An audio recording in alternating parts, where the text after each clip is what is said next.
To all outward appearances, during the first 4 months of 1942, the Americans were losing the war in the Pacific in a truly spectacular fashion. The raid on Pearl Harbor had shaken the self-confidence of the U.S. Navy to its foundations. America's battleship force, the core of its naval power for decades, had been crippled at the outset, meaning that there was no hope of defending the Philippines when the Japanese simultaneously launched operations there. Nor could it do more than offer token forces to the defense of Java and Sumatra. The Americans were forced to watch as the Japanese offensive unfolded with a speed and precision that no one had thought possible.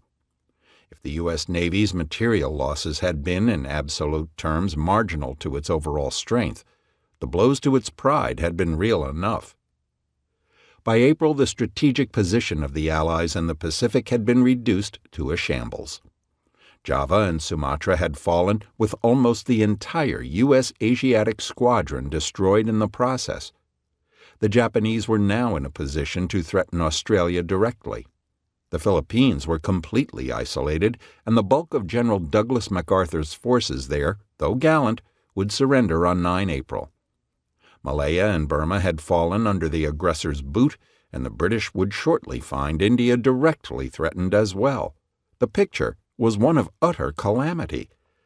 However, the disasters of the previous 4 months had resulted in several key realizations on the part of the Americans.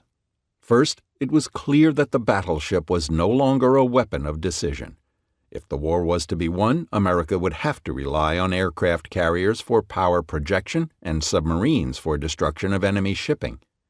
For the U.S. Navy, this was a simple matter of finding virtue in necessity. The preservation and augmentation of its carriers and the destruction of the enemies were the overriding goals of the U.S. Navy from the time the smoke cleared over Pearl Harbor. Second, if a successful defense against the Japanese was to be made, it would hinge primarily on the abilities of the U.S. military. The tiny Dutch forces had been annihilated. More important, British strength had evaporated to the point that the Royal Navy was in no position to leave the Indian Ocean, even in direct defense of Australia and New Zealand. This was a shocking state of affairs, but the weakness of Britain's position was plain for all to see. For their part, Australia and New Zealand, though possessed of first-rate militaries, had neither the population nor the economic basis to guarantee their own defense, let alone carry the war to Japan. If the war in the Pacific was to be won, the United States would have to shoulder the majority of the burden.